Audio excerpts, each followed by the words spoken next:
Irene pension ന്യൂസിൻ്റെ പുതിയൊരു വീഡിയോയിലേക്ക് എല്ലാവർക്കും സ്വാഗതം. ആദ്യമായി കാണുന്നവരാണെങ്കിൽ സബ്സ്ക്രൈബ് ചെയ്യാനും ലൈക്ക് ചെയ്യാനും മറക്കല്ലേ. 60 ലക്ഷത്തോളം വരുന്ന സാമൂഹ്യ സുരക്ഷാ പെൻഷൻ വാങ്ങുന്ന ഗുണഭോക്താക്കളുടെ പെൻഷൻ വിതരണമാണ് ഇപ്പോൾ പുരോഗമിച്ചു കൊണ്ടിരിക്കുന്നത്.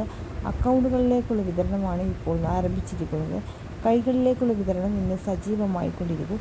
ഇതൊരു സാഹചര്യത്തിലാണ് മറ്റൊരു സന്തോഷ വാർത്ത കൂടി വന്നിരിക്കുന്നത്. 5 മാസത്തെ സാമൂഹ്യ സുരക്ഷാ പെൻഷൻ, അതിൽ നിന്ന് 2 മാസത്തിലെ പെൻഷനാണ് വിതരണം ആരംഭിക്കാൻ പോകുന്നത് എന്നുള്ള കേന്ദ്ര സർക്കാരിൻ്റെ വിഹിതം കൂടി പെൻഷൻ കൈപ്പറ്റുന്ന വിധവ, വാർദ്ധക്യ, ഭിന്നശേഷി പെൻഷനുകൾ അങ്ങനെയുള്ളവർക്ക് നിലവിൽ 1200 രൂപ മുതൽ 1400 രൂപ വരെയാണ് അക്കൗണ്ടുകളിലേക്ക് എത്തിച്ചിരുന്നത്. ഇവർക്കുള്ള കേന്ദ്ര വിഹിതം വഴിയും മാസങ്ങളോളം കേന്ദ്ര വിഹിതം മുടങ്ങിക്കിടക്കുന്ന ആളുകൾ തദ്ദേശ സ്ഥാപനങ്ങൾ ബന്ധപ്പെട്ട ആധാർ ഉൾപ്പെടെ രേഖകൾ നൽകേണ്ടതാണ്. ചില പഞ്ചായത്തുകൾ ഈ രേഖകൾ ആവശ്യപ്പെടുന്നുണ്ട്. കാരണം ആധാർ വഴിയാണ് നൽകുന്നത്. ബന്ധപ്പെട്ട ബാങ്ക് അക്കൗണ്ടുകളിലാണ് തുക എത്തിച്ചേരുക.